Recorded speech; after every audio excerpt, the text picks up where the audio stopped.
శుభోదయం అందరికీ నమస్కారములు. Today is the 17th day of yoga classes by CSR Prabhu garu. These yoga classes are part of the certificate course on Sanaatana Dharma. This is the fourth week going on, and this is the last week. Next week we'll have the concluding functions. One is the exam, another one is the valedictory function. Let us now start with Vande Mataram by C.C. Babu garu.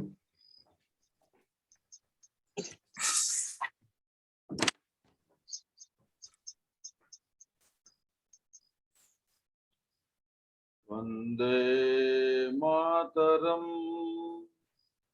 Vande Mataram, Sujalam Sufalam, Malaya Sitalam, Sasya Syamalam Mataram, Vande Mataram, Suprajyotsna Pulakitayaminim, Pullakusumita Drumadala Shobhinim, Suhasinim, Sumadhura Bhashinim, Sukhadam Varadam Mataram, Vande Mataram, Vande Mataram. Namaskar. Namaskaram. Let us start with yoga class. Okay. I gave a notice yesterday that you should bring water. Right. Have you got water to drink, or have you already drank one glass? I have brought water and ready. Okay. Please stand up and drink while standing. Whoever brought water, stand up and drink water.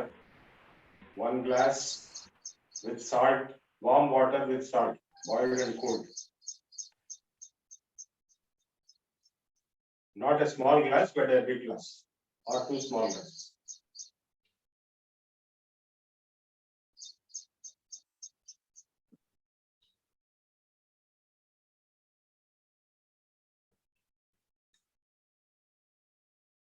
All of you are drinking water?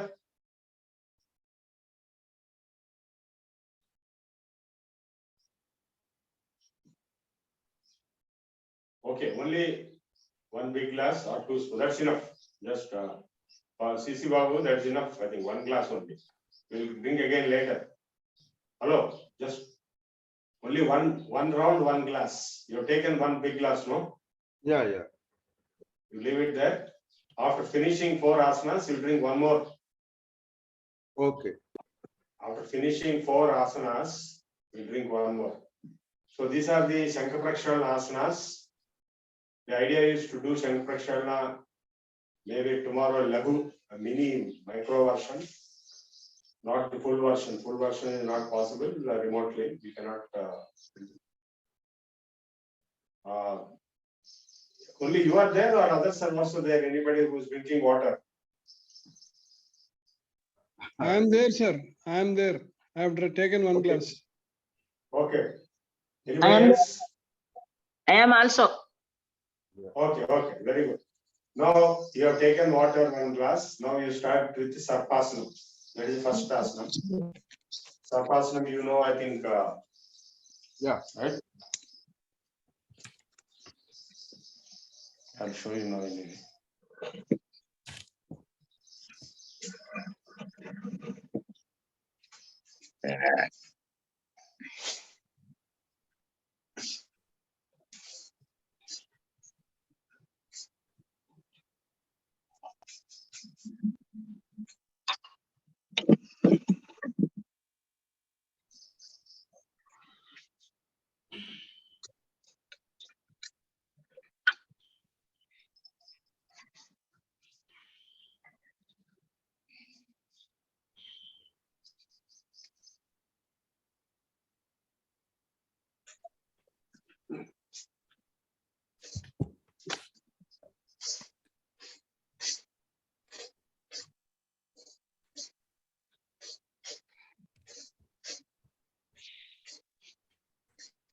Look at your legs at the back. Turn your head so as to look at your legs. Okay. 6 times this way, 6 times that way, total 12 times.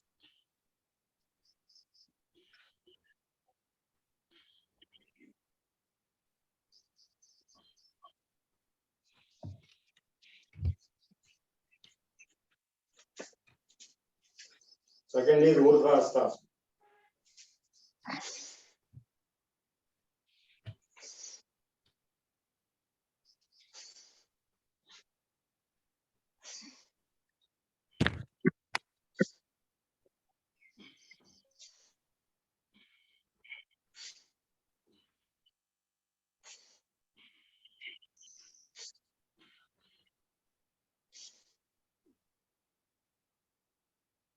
So when you bend sideways, you breathe out, center you breathe in.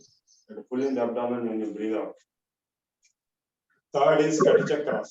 All 4 asanas we will be doing. Third one we are doing now.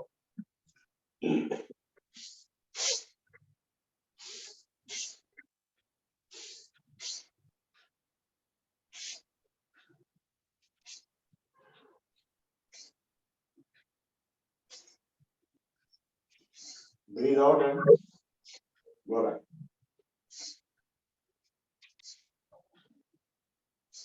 Breathe in and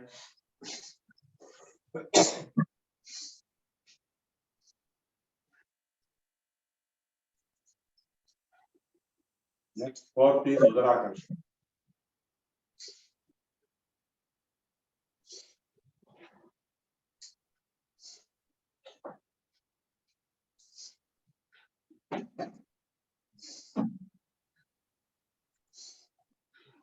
Touch the knee to the ground near the foot. Don't lift the ankle.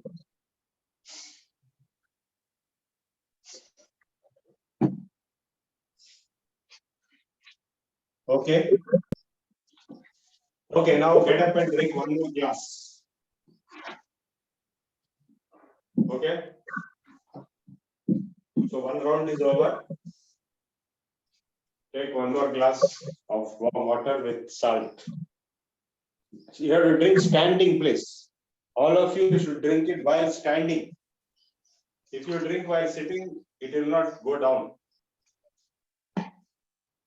In Shankara we have to drink only in standing.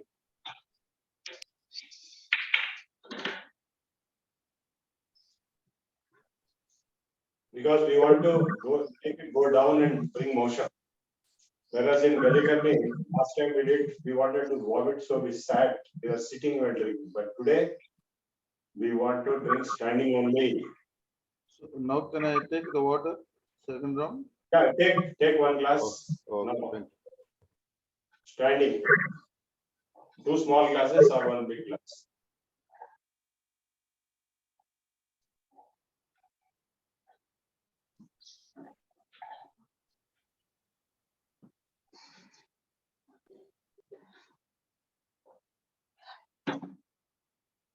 Okay, you have taken now start again. It's Sarpasana.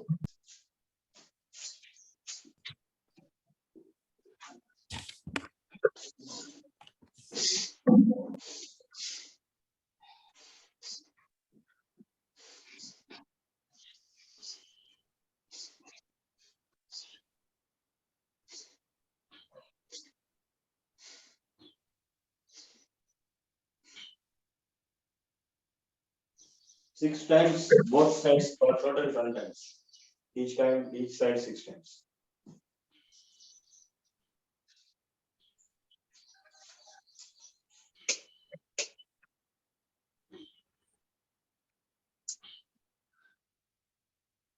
Okay, next, Urdhva Hastasana.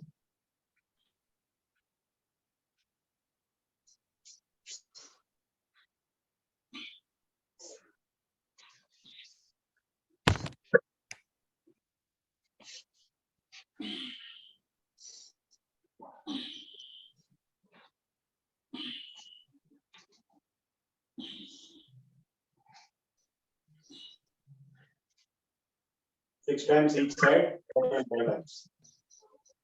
Okay, next. 6 times each side. 12 times. Next we go to Kati Chakras.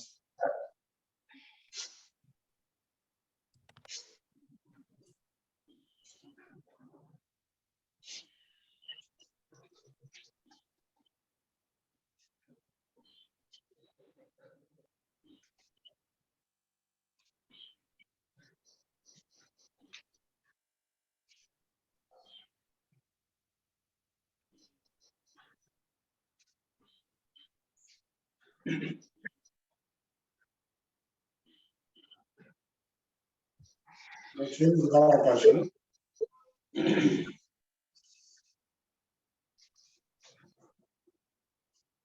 Hands on the knees and bend one knee forward while breathing out and looking back, turning back.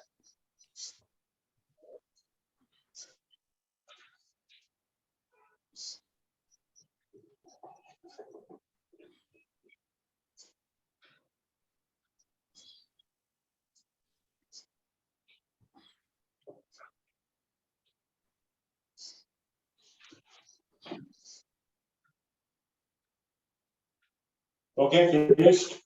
Go to Shavasana.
Take deep breaths.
Turn to the left.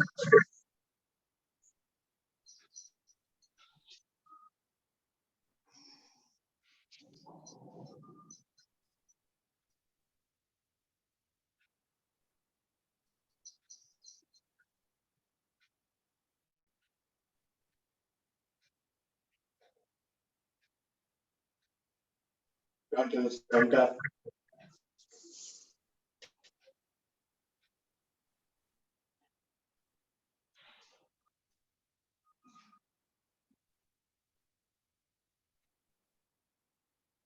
Turn to the right.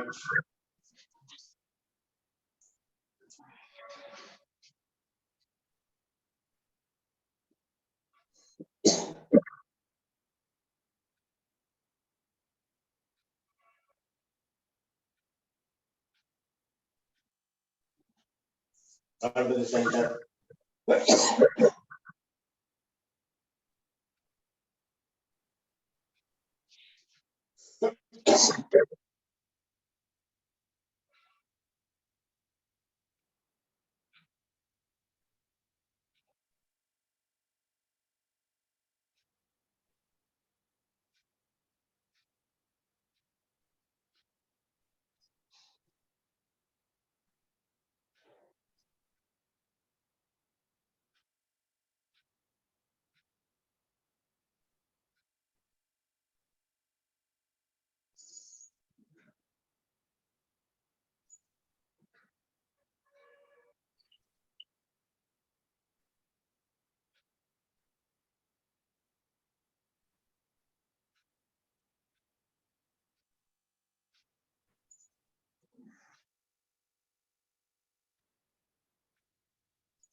Okay, I'll explain you the Shankha concept.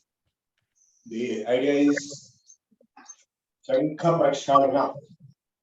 All of you sit down in Vajrasana. Shankha means Shankha అంటే ఏంటండి? What is Shankha? Shell. Where is the shell here? The shell is this body. Yeah. So the Shankha top portion opening is your mouth and bottom portion is your rectum. In between, round and round, what is that? Intestines. You understand? Yeah. So in the Shankam you have round and round, right? So this intestines are round and round. Top portion where we put water of Shankam is mouth. Bottom portion where the water comes out is the rectum. So the whole Shankam, you understood what is Shankam? Yeah. Hello? Yeah. What is Shankam now? Body. Yeah. So what is total elementary canal from mouth to rectum to stomach, intestines. So there is a path. If you put water at the top, it will come out at the bottom. Yes or no? Yeah. Yes. So Yes. Yes. so you have put water today from the top, 1 glass. Then you have performed Sarpasana. Sarpasana is making water go left and right in the stomach. And second, we did Urdhva. Urdhva makes the water go left and right in the upper intestines. Then we did Kati Chakra. So Kati Chakra makes water go left and right in the mid intestines. And then finally we did Rudrakarshana is standing like this. So this will make it, we are doing like this. So this will make the water go left and right. Bottom, the large intestine. Please mute your mics. Somebody, noise is coming. Mute your mics. Hello, all of you mute your mics. Hello? Yeah. So these four asanas are designed to make the water go left and right in the four portions of the shankham, stomach, and then upper intestine, middle intestines, and finally large intestines. Sir, actually, Yes. Actually, from the your yogic therapy, there is a procedure that after taking that water, one is to go Viparit Karani. So one rises much money, make the intestine reverse. So it says that water goes around. After that is Yoga Mudra, Power Muktasana, and Padmastasana. Don't bring in any other ideology or theory. We have our own way of explaining. So don't let us not mix up various items. Only our own. I'm teaching only what I have learned from my teachers. So we will not talk about what others. Okay?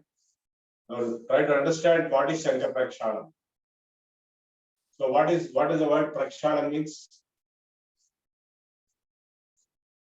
Cleaning. Cleansing. Thorough cleaning, perfect cleaning. Shalana is cleaning. Prakshalana means perfect cleaning. So we have taken one glass of water and we have made the water shake in the stomach, then upper intestines, then middle intestines, and then lower intestines. Okay, now did you get a motion right now? No. Why? Because water got absorbed.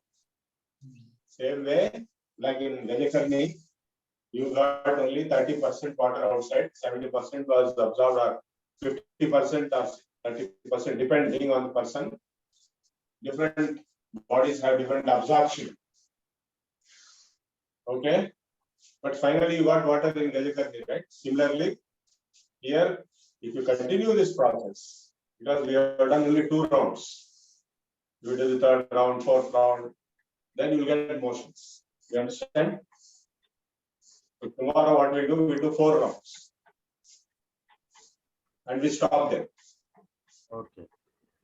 Because we don't want to do 10 rounds and then get 6 motions and then fall sick. The full version of Shankha Prakshala is colorless water should come out in the motion. I have done it recently. I am doing it once in 6 months. So when the colorless water comes out in the motion, what does it mean? Totally clean. What does it mean? Yeah. Completely washed. Yeah. The Shankham is thoroughly prakshalat. Okay. Yeah. But that will be full Shankha Prakshala. That will be required to have personal presence, not on our video and remote and Zoom meeting and all these things. Because if something happens untoward, then nobody is there to attend to. Only images are there. So what we are doing tomorrow is we are doing mini Shankha Prakshala, Laghu Shankha Prakshala. That means instead of doing complete full cleaning to get colorless water, we'll stop halfway. Only 4 rounds. So 4 rounds means you may not get colorless water, but you will get some motions. 50%. Because everything perfectly not possible on the online. Some other day when you meet in person, we'll plan online. Otherwise, only mini Shankraksha. You understood what I'm saying? Any question on this? No, no questions from my side. You understood, no? So Yeah. tomorrow we'll do 4 rounds. We have done 2 rounds today, right? Okay. 1 round means 1 big glass of warm water with salt, doing 4 asanas, Sarpasana, Udrasana, Katichakrasana, Udarakarsana. 1 more glass and 1 Sarpasana, Udrasana, Udarakarsana. So we have done 2 rounds today. Tomorrow we'll do 4 rounds. And then stop. Then you will get some motion. Maybe solid. Please mute your mics.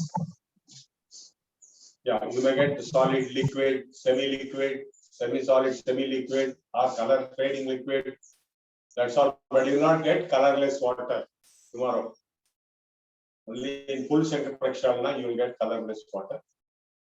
So after that, in full Shankrakshalna, we have certain rules to be followed. We should not take bath after finishing all this. So we better take bath in advance and start doing it. So before coming to class tomorrow, you take 1 bath, no head bath, only body bath with warm water, no cold water in this season. So, and then you start this, you do this 4, it is halfway through, but in full Shankrakshalna, we do 8 rounds or 10 rounds. Then we go on getting motions 4 times, 5 times, 6 times. Then we get colorless water. Then we stop. Then not tomorrow, but the full version, we'll be doing Gajakarni also without salt water. Without salt water, only plain water, no salt. At the end, so that whatever salt water is remaining in the body will come out through the mouth. But tomorrow, no need because we are not going full scale. Only half we are stopping. Laghu Shankrakshalna, only 4 rounds. Then we take rest. And in full Shankrakshalna, after that Gajakarni, you have to eat khichdi. Or also eat khichdi. You know khichdi, right? Moong dal and rice. Pesar pappu biyam. Only that without spices. But add a little salt, very little, and add a lot of cow ghee. So that is the diet for Shankrakshalna. I'm talking the full Shankrakshalna, but tomorrow also we'll follow it because we are trying to understand. So tomorrow diet for you is khichdi with cow ghee. It will be very tasty. Okay, that's why I'm recommending it to you. That is compulsory in full Shankrakshalna. Tomorrow also we are trying to simulate food one. Eat that as much as you want, stomach full, and go to sleep because you have already taken bath. You understand? Are you following what I am saying? Yeah, but then in the morning when we take bath, we can't do all our Sandhya Vandana and all. So, I mean, the time doesn't permit. So, how do we do it? I mean, if we can't take bath again. No. It's okay. You take bath a little early and finish Shankrakshalna before coming to yoga class. I mean, Sandhya Vandana before yoga class. Can you manage? Yeah, it's okay. We'll have to do Yeah. that. Yeah. So after taking khichdi, you go to sleep as much time as you feel like, and avoid going out in cold breeze and rain and all those things. Be at home. And by evening you will feel normal because your body pain. I am telling you to take rest is you will get body pains because you are doing 4 rounds. In full Shankrakshalna, you will get much more body pains because you are done rest. So body pains will be there. That's why you have to sleep. And in the afternoon, when you feel hungry again, eat khichdi only. Till night. Night you can have normal vegetarian meal and avoid milk and curds for 24 hours. So what will happen? The logic behind it is this salt water which has gone inside. It will be creating some kind of a rupture situation. So we take cow ghee through khichdi. So that khichdi cow ghee will go and lubricate the bomb. The entire thing will become smooth. And so we avoid spices because inside it will be delicate. You should avoid spicy food, pickles and spices and oil and all chilies and all those things.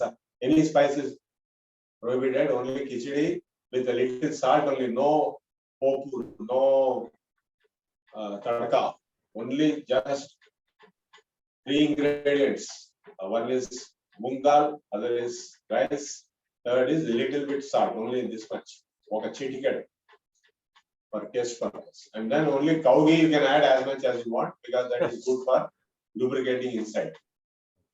Ghee means always cow ghee only. Buffalo ghee is not acceptable. So you eat that and sleep again, wake up and eat and again sleep. So until evening. So night you can have normal diet, normal meal or whatever you normally take, you can take that in the night. But there are also no curds, no milk for the whole day until the next day. So this is Shankha Prakshalana. Of course, full version we are not doing because this is online course. Because sometimes people get stuck in between and complications arise. So I will not be able to attend in person. So I'm avoiding full version, only mini half version. Laghu Shankha Prakshalana it is called. It is taught in various yoga institutions like Bihar School of Yoga. But many institutions do not teach because they themselves don't know. They teach only asanas. Now you would have understood by now what is the purpose of these 4 asanas. Simply doing those asanas is only for practice purpose. But the main purpose is the kriya, for the pushing the water inside and cleaning the intestines. No such technique is available in any other science, any other medical system. Ayurveda, Unani. Ayurveda has got one Virachanam kind of a Panchakarma. We have Shatkarmas. So, but there they are using medicines. They use some medicines to create motions. They are not doing anything like that. We are just doing natural, only water and salt. Salt is disinfected. When you boil, the water will become free from all bacteria and etc. And when you cool down adequately so as to drink, that is lukewarm. You added salt so that salt also will destroy bacteria and infections, and salt is essential for the body. It will be absorbed because the body has a lot of water and salt. So this Shankha Prakshalana, if it is done in full scale, once in 6 months or once in 3 months also, it will remove all diseases. It will remove diabetes, asthma, it will remove skin disease, it will remove heart problem, it will remove teeth problem, eyes problem, you name it. Because all diseases originate in the Shankham only. You understand? Yeah. So the motherland of all diseases is the Shankham. So we are doing Prakshalana of the Shankham. That means perfect purification, which means we are getting a divine body. Devadeham Bhave. It's called Varisara Bhauti. Varisaram Param Gopyam Deha Nirmalakarakam. Purifies the body. Devadeham Bhave. Divine body will be God. This is what the Shastra says. And I have experienced it many times. I get as if a new body. Provided I do it full version Shankha Prakshalana once in 6 months. I'm doing. That's why I'm keeping fit and healthy. I'm around 70. I don't have spectacles also. I don't have any diseases, any disorders. Many of my classmates have many diseases and disorders, and so many of them have died also. If you don't have diseases and disorders, you can live longer. Not that you will never die. Everybody dies, but you can live longer if you don't have any problems. So tomorrow is the day for our Laghu Shankha Prakshalana. Why I chose tomorrow is because day after tomorrow is Varalakshmi Vratam. We may give a holiday because all the people are very busy. Even in my house, people are very busy. But tomorrow is only last because we have come to the last week, and next week there is exam and valedictory. Janaganamana finally for the 3 months course. So this is Laghu Shanga Prakshana tomorrow. Any questions or doubts about tomorrow? Or Laghu Shanga Prakshana? How is this different from anima that is normally done in nature cure hospitals and all? That is only for the large intestines. It will not clean small intestines and stomach.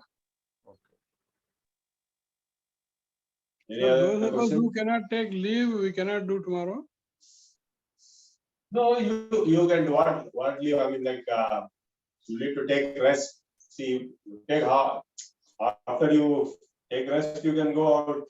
Prefer taking rest because body pains will be there. If you go out, then after going to office, you'll get body pains because you will be traveling, you will be doing this, Sleep that, is and all must. that. Sleeping is must. Yeah, if you don't sleep, you'll get body pains. Then you'll go to the doctor. Then you'll complain to me. So we don't want all that. Taking rest is important because you are doing 4 rounds. 4 into 4, 12. How many times it is over? 48 into 4. So many times the body is moving up and down this way, that way, left and right. So it gets exhausted, no? Muscular pains will come. So that's why sleeping is required. No, so you recommend if you are not able to take leave, avoid this kriya tomorrow. Yes. Yeah, that is better. But I thought most of you are retired persons, and so you can take leave. Even if you are not retired, you can take leave. It is worth taking leave one day and taking rest for sake of your body. Because this, I'm not able to do Shankar Prakshana on a full scale for you because of remote, but I'm simulating that in all respects, except 1 or 2 respects. Yeah, any other question or doubts? Can we take coffee? No coffee business. Coffee is not at all good for health. Tomorrow, you please avoid, even milk is avoided, buttermilk, everything is avoided, only khichdi and cow ghee, and don't drink water again. After eating, if you sleep and again drink water, again you get motions. So don't drink water as much as possible. Just sleep, eat, sleep, eat, sleep. Eat only khichdi with cow ghee. Okay, sir. బాబు గారు ప్రభు గారు నమస్కారం అండి. ప్రభు గారు, ఇది ఎవరికైనా blood pressure ఉన్న వాళ్ళకి salt మరి వాడకూడదు అంటారు కదా, మరి సాల్ట్ లేకుండా కూడా చేయొచ్చా? సాల్ట్ లేకుండా చేస్తే మోషన్స్ రావు. సాల్ట్ ఉంటేనే మోషన్ వస్తుంది. మోషన్ కోసం ఇదంతా కాన్స్టిపేషన్ పోగొట్టుకోవడానికి, diabetes, fat, obesity, so many problems can be cured permanently. Of course, this has to be repeated once in 3 months or 6 months, depending on the case. Laghu Shanga Prakshana is not having so many restrictions as full Shanga Prakshana. There is no restriction for in case there is hernia. In case there is like some hernia, so there is no restriction on Shankar Prakshana, or does it cure? Hernia in the abdomen or in the bladder? Hernia is only, say it has not gone to testis. It has upwards and left hernia. Sorry, I can't understand what you're saying. If you are able to do these 4 asanas without any pain? Yes. Then no problem, you can do it. There is no pain, you can do it. And does the Shankar Prakshana also cures hernia? That is the thing. When hernia can be cured by this? Yeah, partly, but we have other asanas also. No, I have taught you this Navishakra Suddhi there for abdominal hernia. If you are talking of bladder, then we have told you some other exercises also, no? Mula Bandha, Muladhara Shakti, all those things will be helpful. You can do Shankar Prakshana if there is no pain of any kind while doing the asanas. It will help in curing it will not cure it completely by itself, and other things also have to be practiced.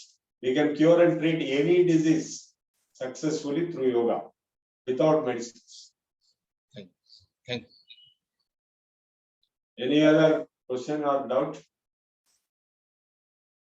Okay, nothing. So go to Shavasana once again and we'll do pranayama and then we'll do.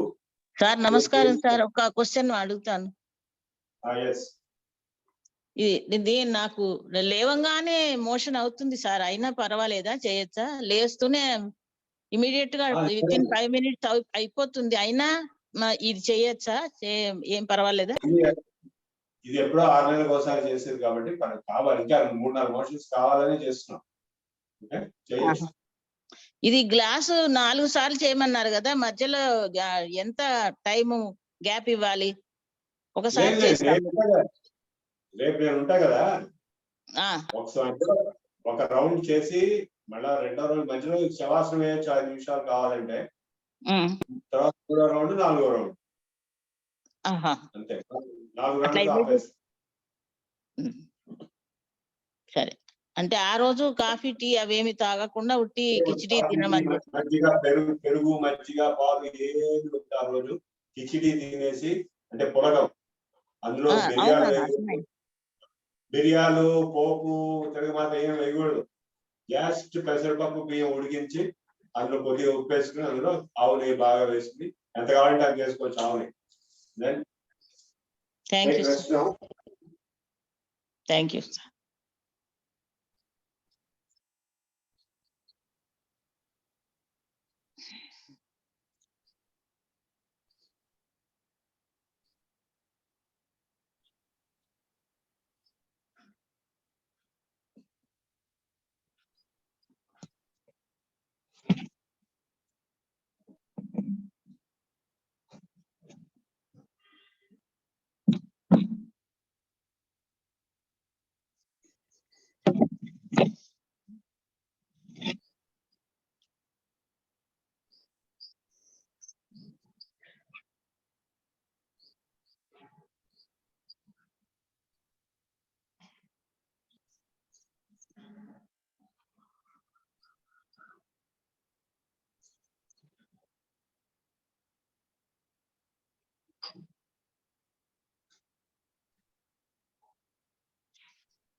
Mute your mics.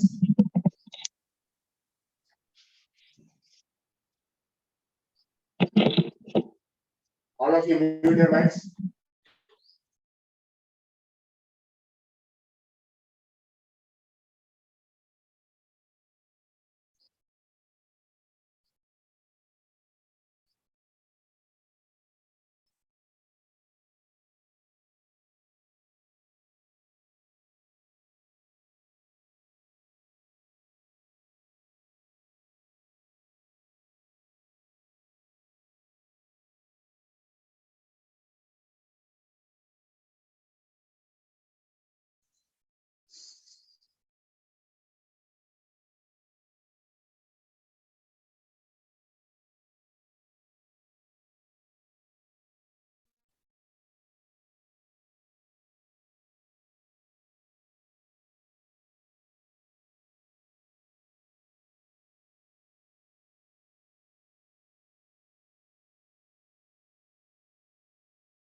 Turn to the center.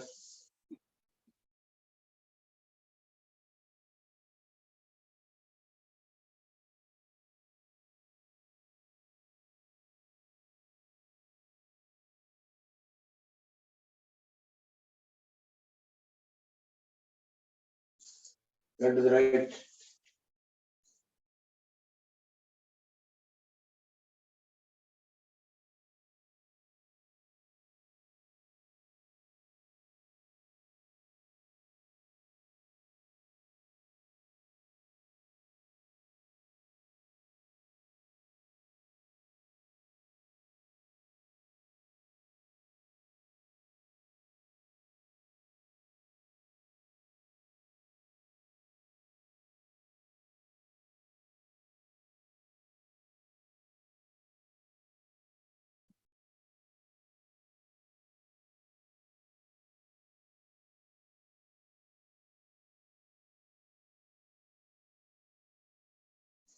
Turn to the center.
Okay, come back to Padmasani.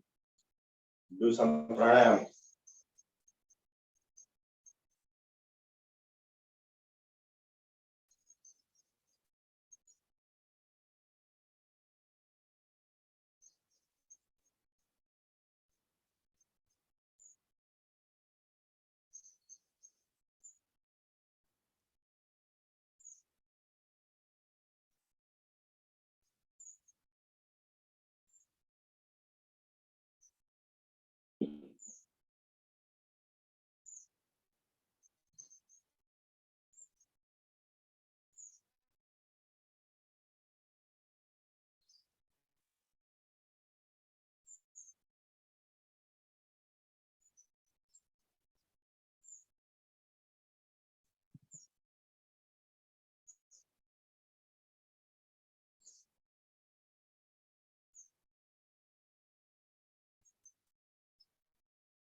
Observe your breath.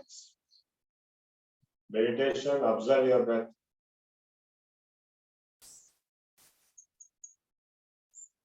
Feel the breath going in and coming out. Deep, long breath.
And with every inhalation, feel so, and with every exhalation, feel up.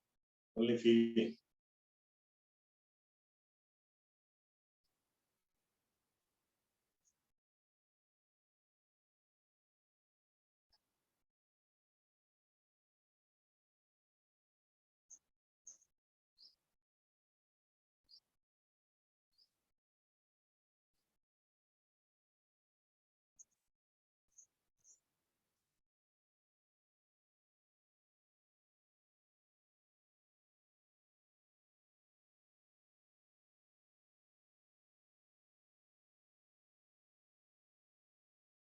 So hum.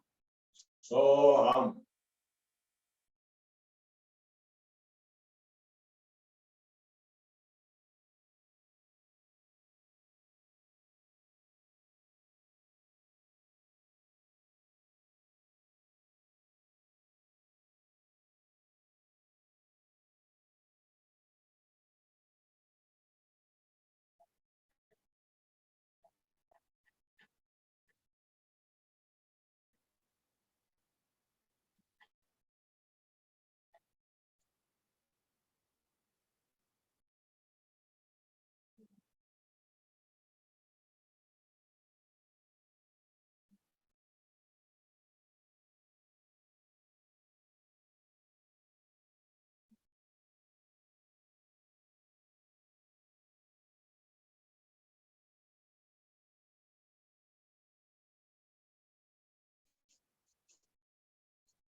So hum.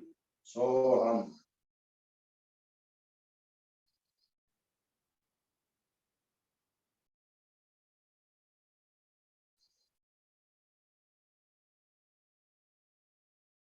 Okay, now maintain total silence of the thoughts, no thoughts, blankness.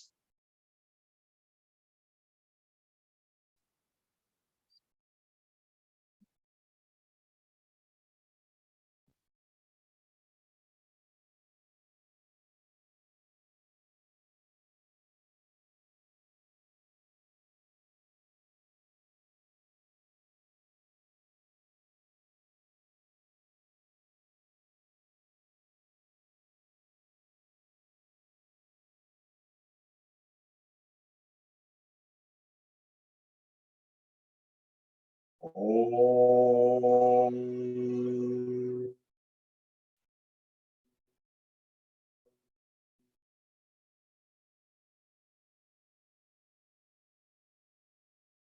Om. Om.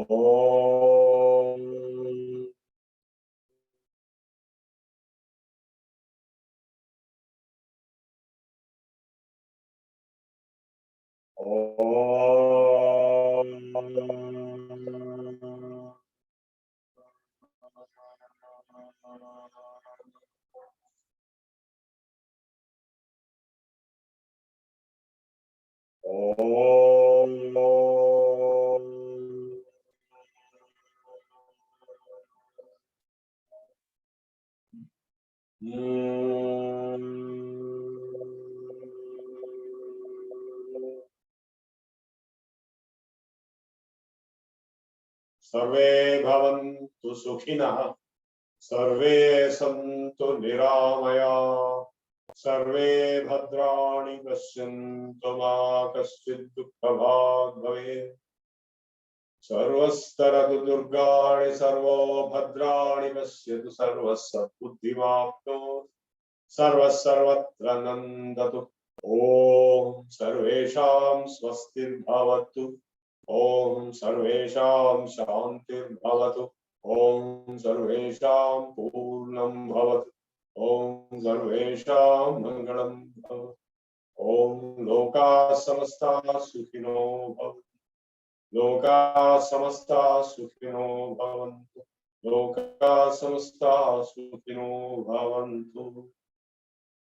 Om Jau Shanti Antariksham Shanti Prithvi Shanti Rapa Shanti Oshadhaya Shanti Vanaspataya Shanti Vishvedeva Shanti Brahma Shanti Sarvam Shanti Shanti Reva Shanti Sama Shanti Red Om Shanti Shanti Shanti. Okay, today I'll be finishing the entire theory portion. We'll cover 2 units. Tomorrow no theory class because after Sangha Prakshana, Laghu Sangha Prakshana, you go to sleep. So first is yoga and its role and importance in education. Education should not be a mere process of amassing information.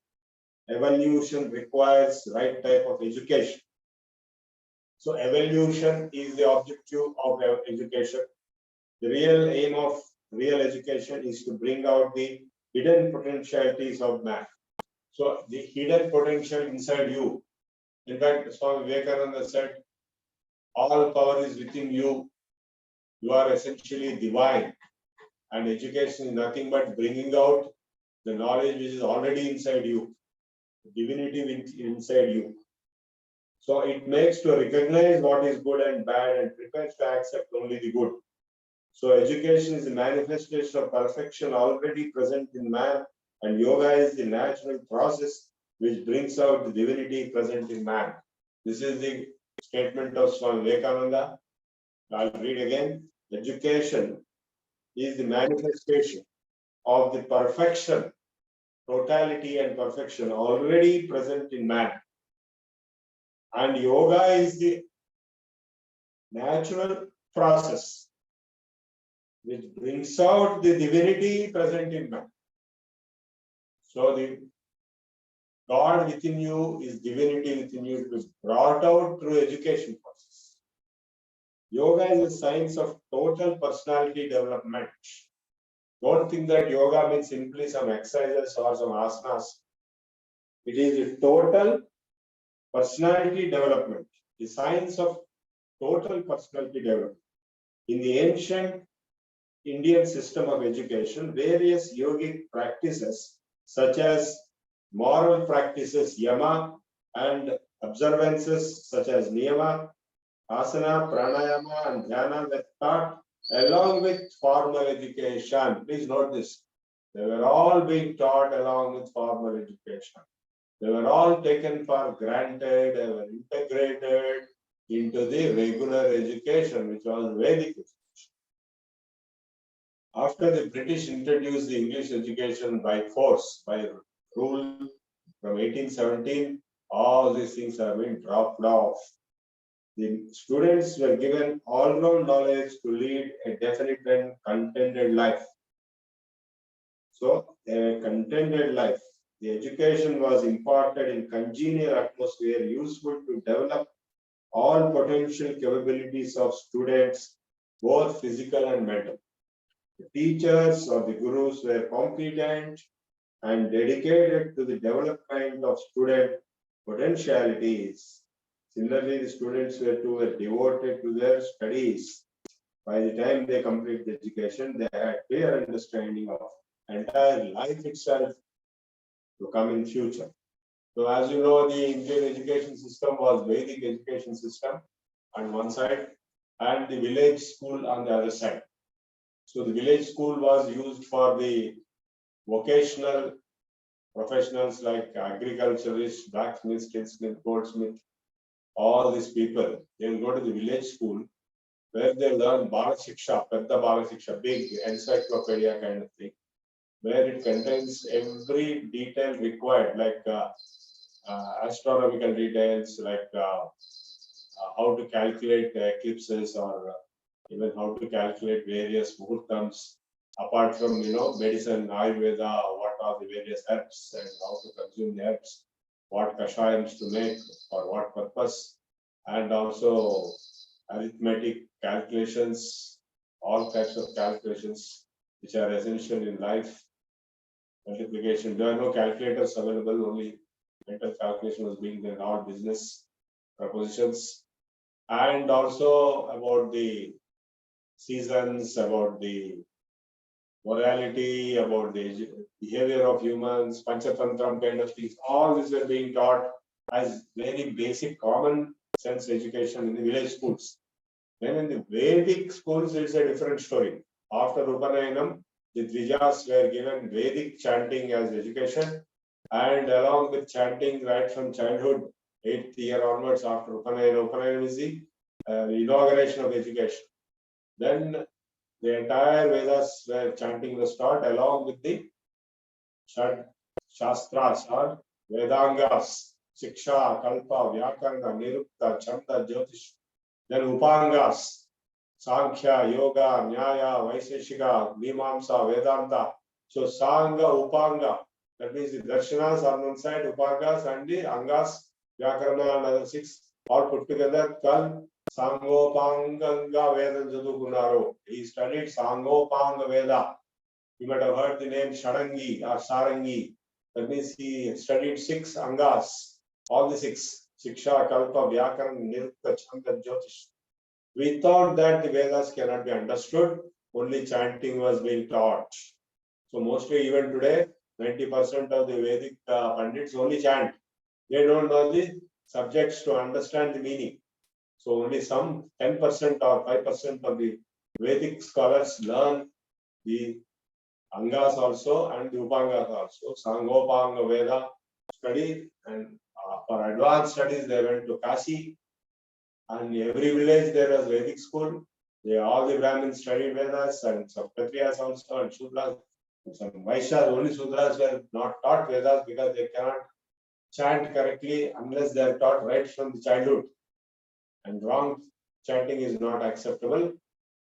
They were into vocational practices, economic activities like agriculture or blacksmithing, smith, goldsmith, tailor, barber.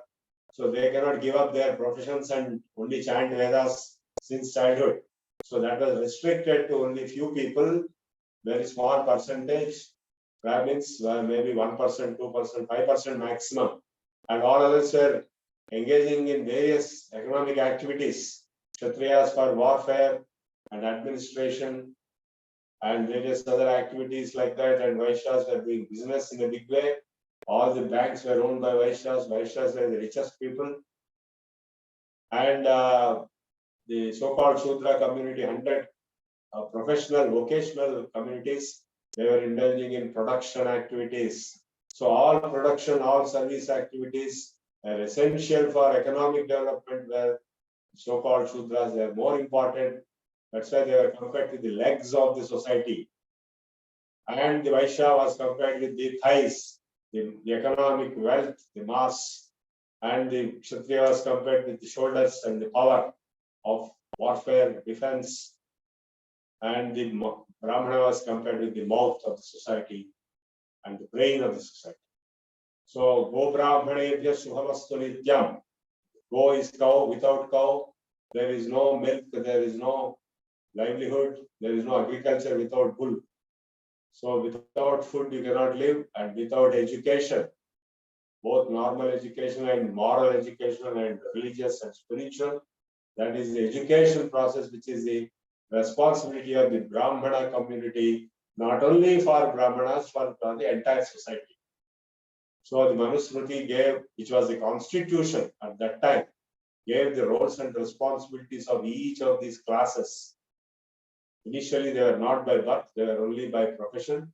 Over a period of history, they became by birth automatically, but some mobility was permitted. That's why we find Vishwamitra and people like that who went from one to the other. And we find a lot of warriors among Brahmins also, in Marathas. The empire is entirely Brahmins, but they were warriors. So it's not that mobility was not there. Anyway, so good health is the result from balanced diet, adequate exercise, and mind free from stress and stress conditions. At present, students are subjected to great amount of stress life at home as well as schools and colleges with fixed targets to achieve. They are not allowed to play. Thus, the modern students are deprived of proper exercise and stress-free atmosphere, resulting in. Please mute your mics. resulting in stress-borne disorders. Hello, mute your mics. Stress-borne disorders like cold, cough, lung ailments, altered menstrual cycles, and people don't conceive babies because they are stressed up. When such conditions are left unchecked in time, will result in major problems like cancer, high blood pressure, diabetes, coronary heart disease, etc. This in turn having the great impact on the academic standards of the students. So students who finally enter the IT sector, they get stressed up in IT jobs. Modern education institutions are interested in preparing students towards achieving expected ranks in entrance examinations by reproducing what was studied. Students are not equipped with creative thinking, disciplined behavior, and social responsibility. Indiscipline, violence, drug addiction, disrespect to elders, irresponsibility to parents are nothing but negligence to follow guidelines given in the ancient cultural heritage. In the Taittiriya Upanishad, there is a complete address, convocation address given, the injunctions and the instructions given to the students who are going out of the institution. The first statement is Satyam Vada, speak truth. Dharmam Chara, follow Dharma. Swadhyayat Ma Pravada, don't be complacent about your continuous education process. Swadhyaya is continuous upgrading education process. Deva Pitrakarya Bhyam Ma Pravaditavyam, don't be complacent about the divine Devakaryas, that means various pujas and utsavas and other things, and Pitrakaryas, the anniversaries or the death anniversaries of the ancestors. Swachanna Pramaditavyam, that never be complacent about truth. Dharmanna Pramaditavyam, never be complacent about dharma. And then Bhutyaina Pramaditavyam, don't be complacent about your progress and your greatness, your development. Swadhyaya Pravachanabhyam Ma Pramaditavyam. Swadhyaya Pravachanabhyam Ma Pramaditavyam. Don't be complacent about your study and teaching, both. Why am I teaching this? Because that is my dharma. So both continuous learning and continuous teaching should continue. So this is the injunctions given. Matru Devo Bhava. Treat your mother as goddess. Pitru Devo Bhava. Treat your father as God. And Acharya Devo Bhava. Atithi Devo Bhava. Tan Yanavadhyani Karmani Tan Sevidamyani No Itarani. Practice only proper actions as given by the role models. Like Rama is a role model. So many role models are only like them. You behave. No other arbitrary behavior. No itarani.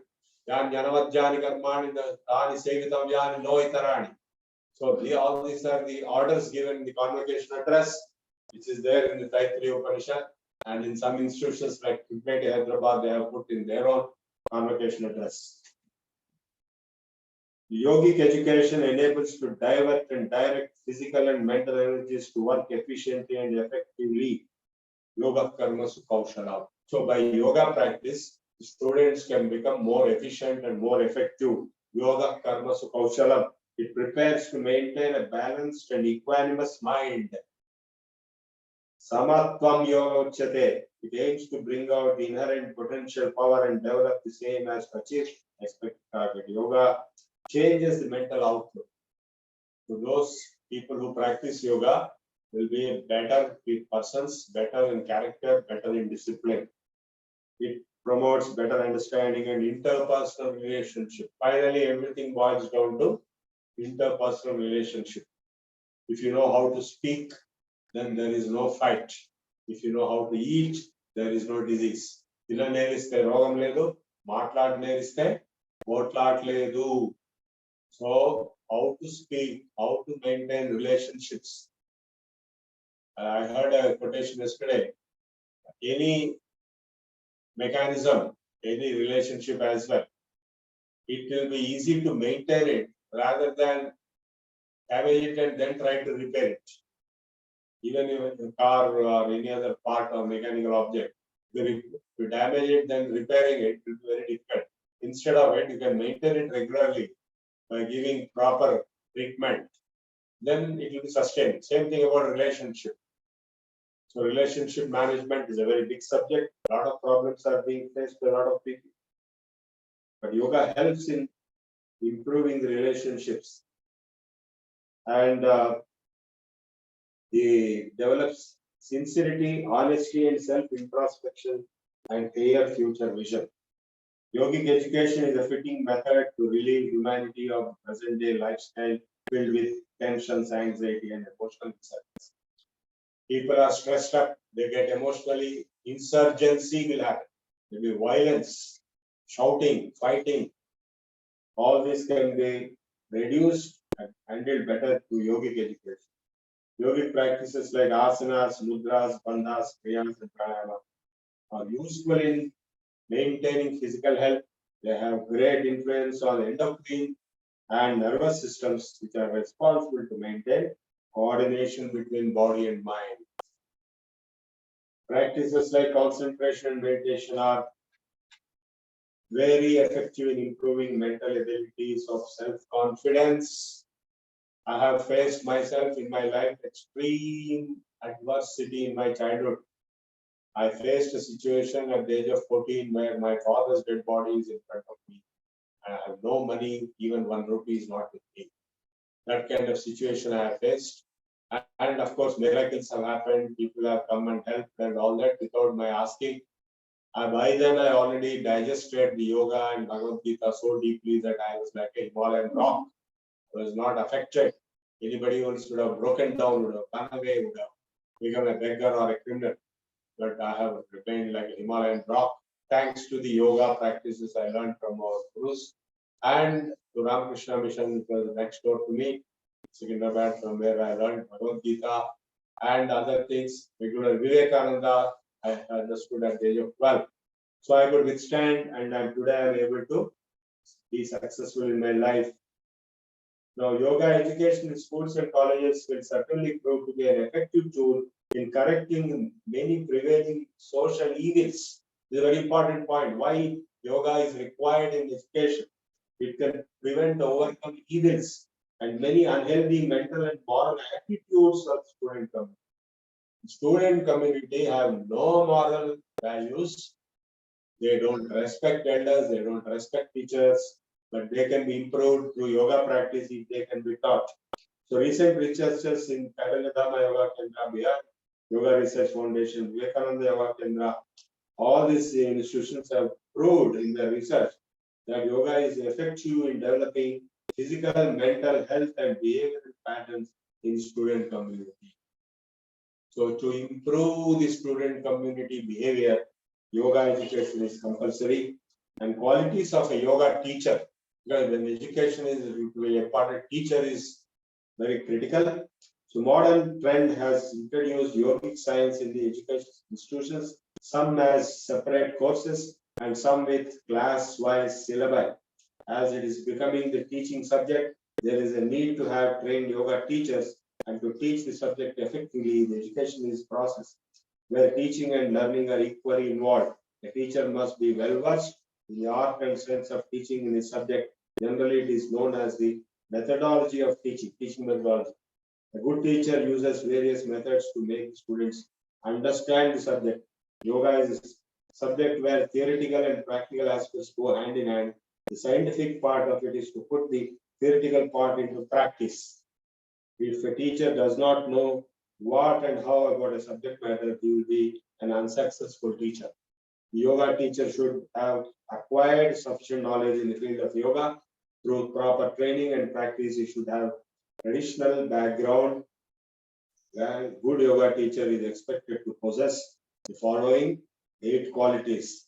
He should have studied and practiced the subject in depth, with a clear and modulate voice, know the language of presentation sufficiently well, with correct information, have broad-mindedness, and should have cultivated yogic manners, be able to prepare one's yogic lessons, plan to suit various age, sex, and temperament of yoga students. You should have traditional background. You should be familiar with the basic principles of yogic practice. So in our course, we are delivering a 3 months yoga course under the Yoga Vidyapit, Vishwa Yoga Vidyapit, which has many centers. One center is Namaste Yoga Foundation at Hanuman Vyayamshala High School, managed by Brijbhushan Purohit, whom you have met. And there are other centers in Nizamabad, Warangal, so many places. And I'm the chairman of this Yoga Vidyapith. And we have a center in Melbourne also. In Australia, I went there and started. I was previously living in USA, where I taught people, and one person is now a big teacher there. And we are trying to, I went to Japan, Germany, France, and I tried to teach yoga to different people there in different places. I have some students even there today, and Russia also. So it's a Vishwa Yoga Vidyapith. Now the next item, the last item for the theory portion is value education.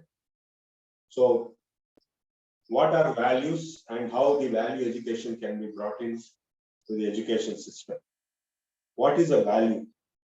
Value is association with fulfills the capacity of fulfilling the needs of man, which might be physical, psychological, or spiritual. So valueless life, viluvalu, usul in Urdu. Values are the fundamental things which maintain the life, and life is valuable. Life has a value. It is not accidental, having no purpose or aim. This feeling of being valuable is a cornerstone of self-discipline, because when one considers oneself valuable, one will take care of oneself. And when you consider your wife as valuable, your son as valuable, your daughter-in-law as valuable, your grandson as valuable, then you take care very well. If life is reduced to a meaningless non-entity, we waste it through morbid sense enjoyment, addiction to alcohol, or such other drugs and aimless activities. This meaninglessness of life results in mental depression. And when it is acute, one commits suicide. So depression leads to suicide. When we do not value our own life, we do not value others' lives, and the result is an aggressive tendency manifests itself in the form of violence, terrorism, and wars. So ultimately, everything is based on value system. What is your value system? What are your values?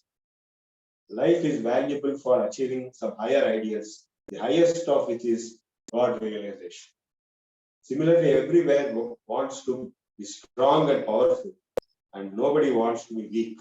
So that's why Swami Vivekananda said, you have all power within you. You can do anything and everything.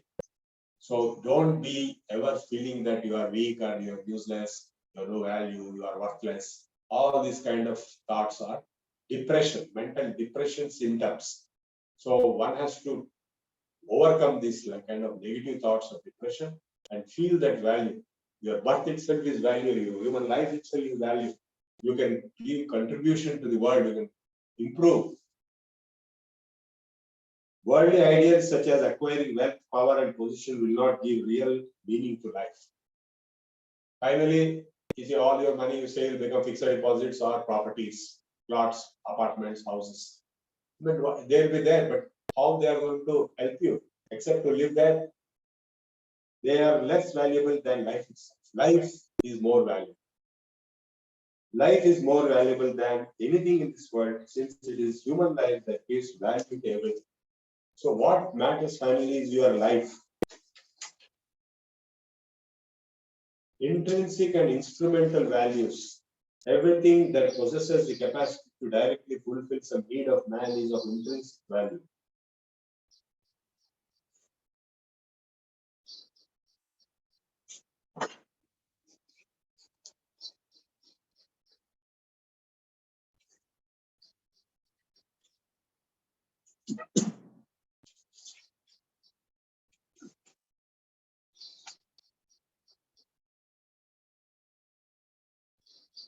Everything that possesses the capacity to directly fulfill some need of man is of intrinsic value.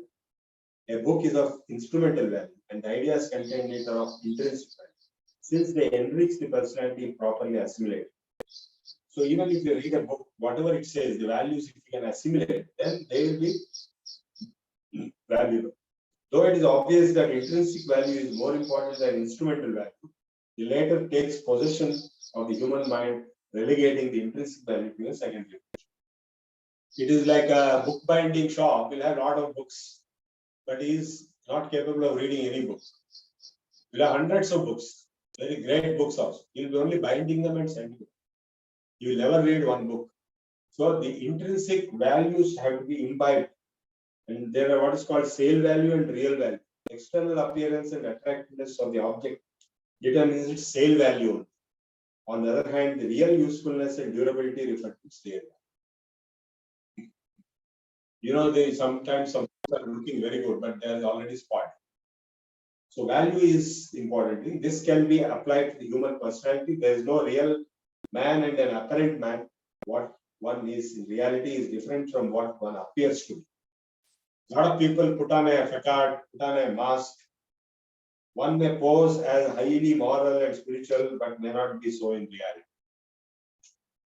A lot of people pose as if they have a lot of faith and bhakti in God, but actually they don't have. Most of the so-called believers or theists, they don't have real belief in God. And most of them don't have any bhakti. They have only bhakti for money, avarice, greed. The image that a man projects before the public is his sale value. What he actually is his real value. I hope you understand what I am saying. There are 5 basic values which can be classified in hierarchical order as follows: material values, aesthetic values, educational values, ethical values, and spiritual values. So material values refer to the basic needs of human beings such as food, shelter, and security, which are indispensable for human survival.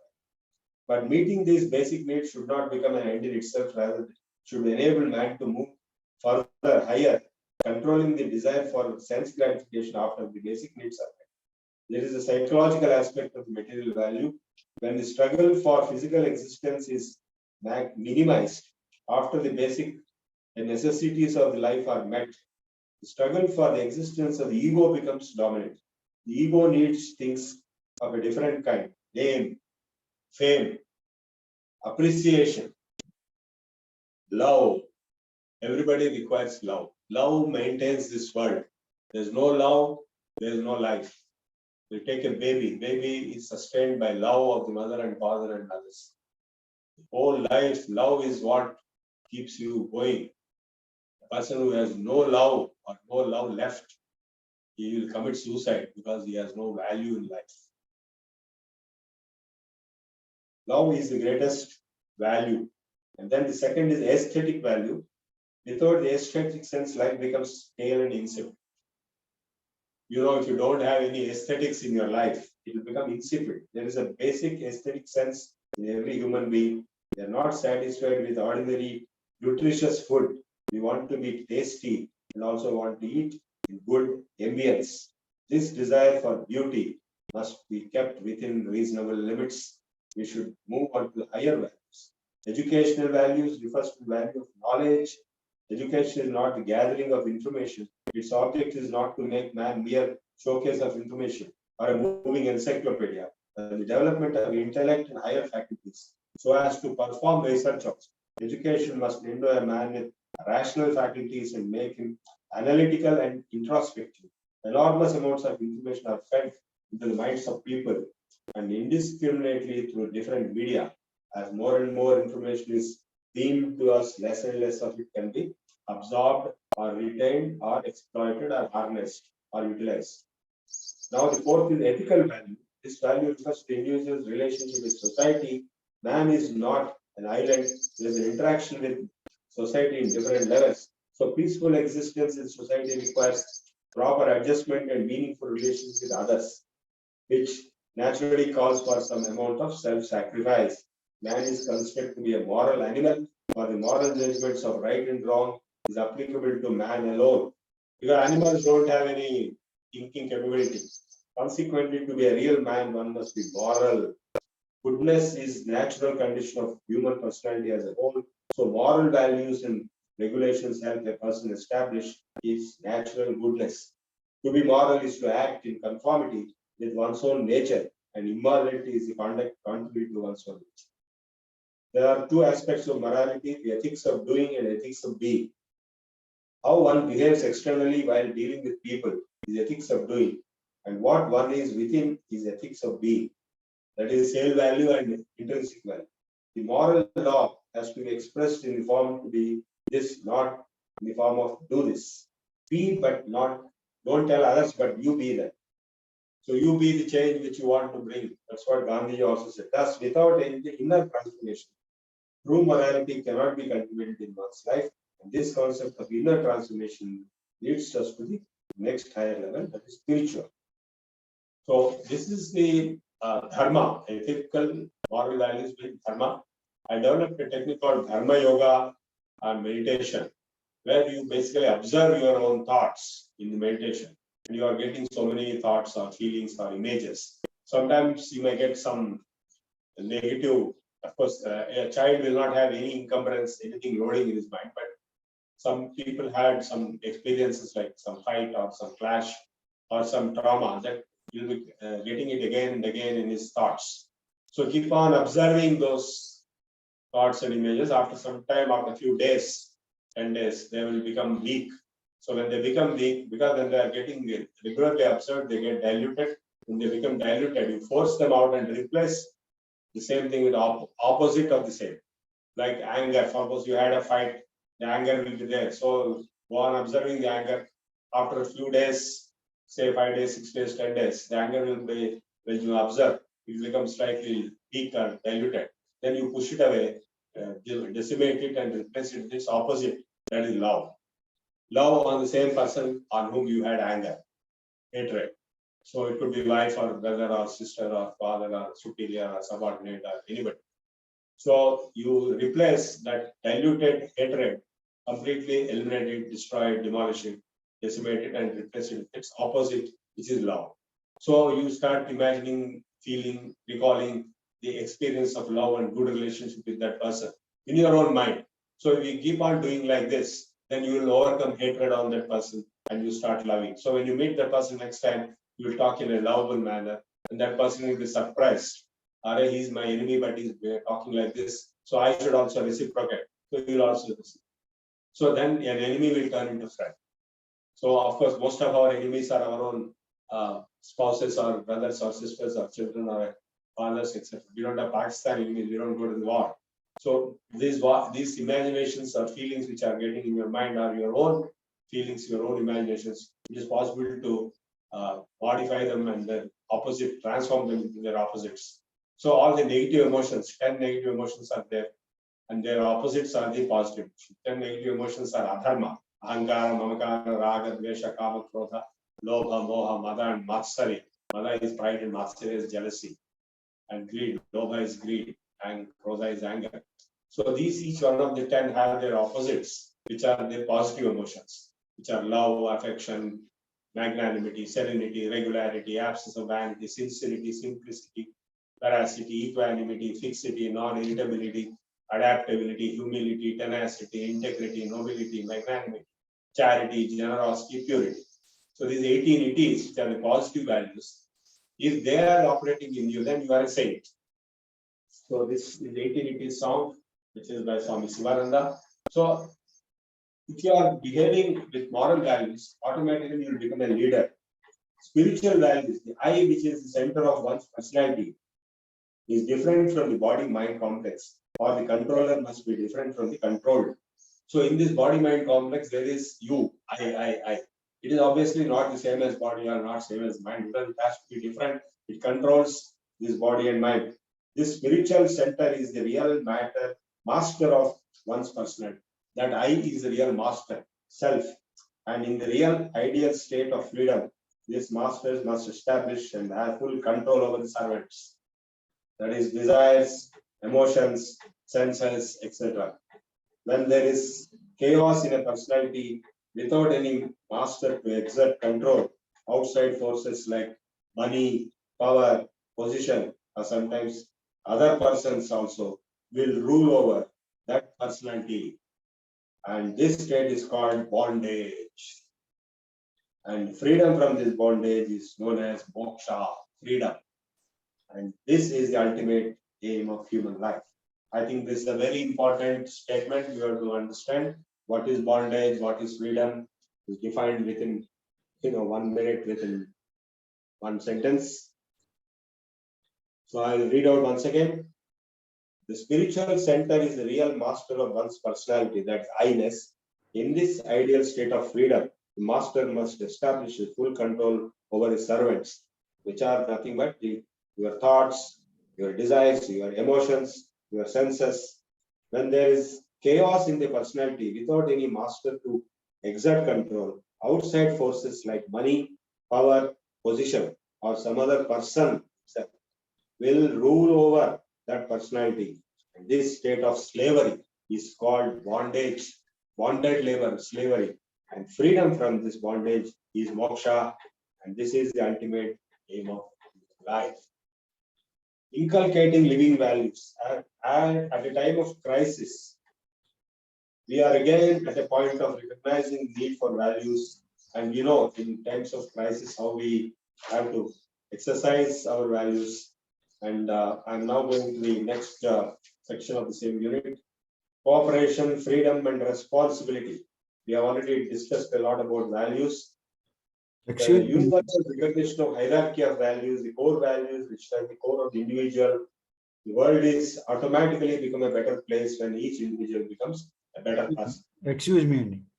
Yes. How long? Time I will- How much more time you would like to have? We take 5 minutes more. Okay. So when you have the values within you imbibed, then finally we are talking of cooperation, mutual benefit, responsibility, freedom of value statement. You please read it yourself. It is a long unit. Freedom from bondage, responsibility, value statement, acting with responsibility, collaboration, accountability, individual perspective, happiness, love and peace. So happiness, value statement is individual perspective, happiness of mind, peace, value statement. Detailed analysis is given in the pages 155, 156, 157, 158. Finally, humility, respect, honesty, simplicity, tolerance, and unity. So these values, tolerance, I already told you the 18 values, 18 it is, and this value analysis is being done very extensively here. Time is up. So up to page 163, 164, you can read in harmony. A gathering does not have unity until there is harmony within among the individuals in the group. The gathering could be a family, could be organization. Gathering becomes sweetly harmonious when each individual adopts the power to accommodate the capacities and specialities of the others, modulate those within the self. Cause disunity, interrupting others, giving unconstructive, prolonged criticism, criticizing others, unconstructive and prolonged criticism, keeping watch over some, or control over others, all strident thoughts which strike harshly at connection and relationships. Relationship management is a very delicate requirement of this. The basic human need is to feel sense of belonging, to be part of the unified whole. People who do not want to remain in isolation or previous to the world outside consciously or unconsciously, choose to be and act together. Inner focus, creating unity in the world, begins with the change in individual consciousness. Such requires humans' intellect to move away from the conflict and confusion. The inner focus does not isolate the individual, but in fact does the opposite. Brings the person closer to the others, and in that closeness, in that shared humanity, there is collective strength to pioneer and sustain fundamental and constructive transformation. So this is the end of our yoga course theory portion completed, and tomorrow we'll be doing the Laghu Sangha Prakshana which will be concluding the practice portion. I thank you all.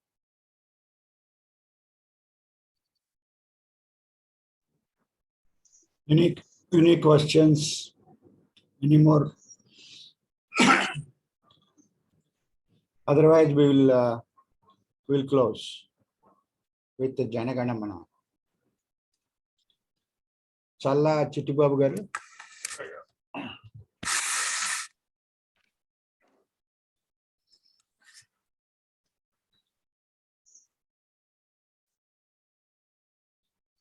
जनगण मन अधिनायक जय हे भारत भाग्य विधाता पंजाब सिंधु गुजरात मराठा द्राविड़ विंध्य हिमाचल यमुना गंगा उज्ज्वल जलधि तरंगा तव शुभ नामे जागे तव शुभ आशीष मांगे गाहे तव जय गाथा जनगण मंगलदायक जय हे भारत भाग्य विधाता जय हे जय हे जय हे जय जय जय जय हे जय हे जय